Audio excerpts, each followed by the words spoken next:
Mas você tá Não, eu tô falando que a consequência disso começou lá atrás. Sim, os caras pegando no pé do Dallagnol, que falou assim, vamos descolar do Bozo, e agora tá pedindo ajuda de todo mundo. É isso, a turma isso, Dallagnol. A turma tá pesando na tua de, não vamos apoiar por causa de falas suas de, não vamos descolar do Bozo, que agora segura teu rojão. Eu, particularmente, acho errado. Se não se juntar, amanhã é Zambelli que vai, é Nicolas, e aí aquela velha história. Não falou comigo, não bateu na minha, agora o problema é teu aí. Eu quero dizer algumas coisas em relação a isso. A primeira coisa é que essa afirmação, que eu teria falado isso, se baseou naquelas mensagens do Intercept. Sim. Os meus colegas da Lava Jato falaram, Deltan, a gente nunca ouviu você falando isso. Exato. Pela memória deles, eles acham que eu não falei isso. Eles me falaram na época, a gente nem viu, nunca viu você se referindo assim. E eu nunca tive esse costume de me referir a um presidente e autoridades usando qualquer termo pejorativo. Sim. Isso não recordo ter acontecido. E mais, sabe qual foi a primeira coisa que eu fiz quando saiu o resultado da primeiro turno das eleições? Eu, como candidato mais votado do Paraná, tava o painel nas minhas costas e eu fiz um vídeo na noite em que saiu o resultado dizendo, a partir de agora, meu voto é Bolsonaro, e passei a viajar o estado defendendo. Por quê? Porque a gente precisa unir as pessoas em torno daquilo que a gente acredita. A gente tem um inimigo comum. É um governo de desmandos, é um governo de arbítrios, é um governo que vai nos conduzir ao caos econômico. E a primeira coisa que eu fiz, veja, eu não tinha interesse em urnas mais, eu não tinha interesse em votos, não existia nada disso. A primeira coisa que eu fiz foi declarar o meu voto e dizer, eu vou apoiar, eu tô dentro da direita, eu sou conservador, eu vou estar defendendo isso. Quem quiser lá, vai lá e vai ver. E mais, tem uma união imensa hoje de todos os deputados de direita no parlamento. O que a gente precisa fazer é repercutir essa união para a sociedade. O Gustavo Gayer, ele me criticou lá no passado. Sim. Ele é do meu gabinete do lado. Sabe o que aconteceu quando veio tudo isso? Ele foi o primeiro a estar do meu lado. Ele foi o primeiro a fazer vídeo me defendendo. A equipe dele ajudou a minha equipe. Eles foram orar no meu gabinete, a equipe dele, me defendendo com unhas e dentes. Assim como me defenderam Nicolas Ferreira, Carla Zambelli, Coronel Zucco, pessoas com quem eu tenho conversado dia sim, dia não, assim como outras pessoas de outras áreas. E que podem ter divergências, sim, ideológicas, suas diferenças, pessoas de outros movimentos, pessoas de centro também, pessoas não vinculadas a ninguém, mas estava todo mundo apoiando. Por quê? Porque é o futuro nosso.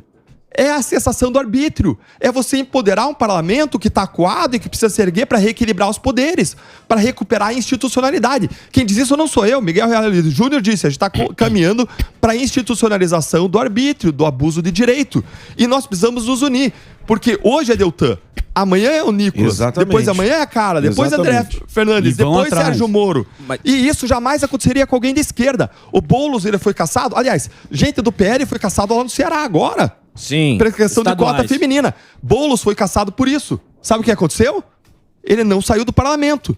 Ele foi cassado no TRE, que é uma instância técnica, foi o TSE, ficou parado, não saiu. Logo depois ele se aliou ao Lula, quando ele foi cassado, teve a decisão, e ele não caiu. Eu duvido que o que aconteceu comigo acontecesse com alguém da esquerda. Não acontece. Duvido que acontecesse. Ô, Deltan, mas essa fraqueza do parlamento se deve ao quê, na tua opinião? Porque a gente, desde o começo desse ano, a gente nota que senadores vêm, deputados vêm, e como você disse, alguns têm medo de falar. A que se deve essa fraqueza do parlamento? Será que quando o próprio parlamento entregou o deputado, que pediram, que votaram? Qual é a tua visão disso? A omissão das pessoas. Quando o parlamento vê as pessoas nas ruas, de modo legítimo, democrático, ordeiro, clamando por mudança, o parlamento se empodera. Porque o parlamento é a casa do povo. Ele ouve o povo. Ele treme quando o povo vai às ruas. Sim. O resultado de junho de 2013 foi a aprovação por Renan Calheiros da lei anticorrupção, da lei contra organizações criminosas, depois usadas contra eles mesmos. Mas eles precisam responder ao clamor das ruas. Isso empodera o parlamento. Hoje está todo mundo lá acuado, porque as pessoas estão nas suas casas também com medo, algumas buscando vingança, outras omissas. A gente precisa o caminho do meio, que é da justiça, que é do amor, da indignação, de colocar o pé nas ruas e lutar de modo corajoso pelo que acredita, unindo a direita do mesmo modo como está unida do parlamento. Sabe como que foi a reunião de chamar a manifestação? Foi a reunião liderada pelo Jordi, alguém que eu admiro, um deputado bolsonarista do Rio de Janeiro. Ele liderou e todo mundo, de todos os partidos de direita, de centro, se uniram em torno da ideia da manifestação. A gente tem que unir as pessoas nas ruas como a gente uniu no parlamento, senão a gente vai repetir o erro do passado. Exato. Sim. Foi a divisão que nos levou à derrota nas urnas no ano passado. É isso que a gente quer repetir? Foi por uma pequena fatia. A gente quer seguir repetindo a divisão ou a gente quer usar essa oportunidade para a união? Amanhã, se tiver o Geyer sendo caçado, eu não vou puxar o vídeo dele lá atrás, ele me criticando, para dizer, isso mesmo. o Geyer me criticou, então eu não vou apoiar aquilo que eu acredito porque é o Geyer. Não, eu vou defender, eu não estou por pessoas, eu estou por causas, por valores. Hoje são os 350 mil eleitores do Paraná, deputado mais votado, eu caçado, vai ser a Grace Hoffmann a mais votada. Lá em Minas Gerais, foi o Nicolas Ferreira, se caçarem ele, vai ser alguém da esquerda também, é o Boulos lá? O Boulos não, o Boulos Janones. Caçado, você falou Janones, né? O Janones pulou do cavalo. Você falou Boulos, O Janones. Os dois eu acho meio parecidos. Caiu da carreta. Parecidos. O Janones, eu olho para um, para o Ele, outro. Maurício Meirelles, o Janones caiu da carreta furacão. Empurraram Alguns ele. caíram, empurraram Tá da carreta criticando furacão. a- Eles estão, sim. aí eles a estão pulando do comunicação. E a cavalo. verdade é, a gente vai deixar esse não tá nas ruas é fortalecer esse governo.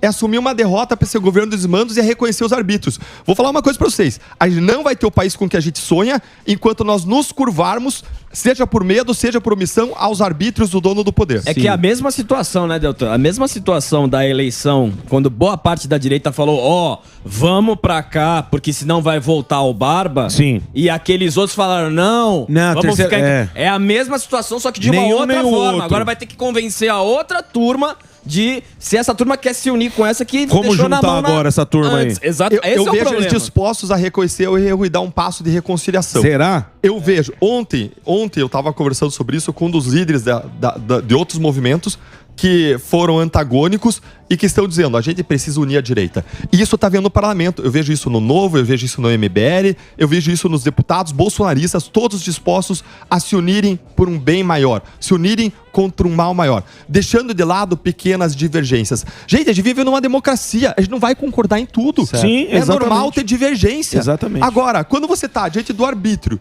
diante dos desmandos, diante do desgoverno, diante de um governo de vingança, diante de tribunais ultrapassando as linhas da lei sobre as nossas liberdades, a gente vive uma escalada. Veja que é assim que começam as ditaduras. Você tem a censura à liberdade de expressão. Você tem presos políticos. Agora você tem a cassação de mandatos de adversários políticos. Aonde isso vai parar? O que vai acontecer amanhã se eu não agir Exato. hoje? Se eu não for às ruas hoje? Se eu não me manifestar hoje?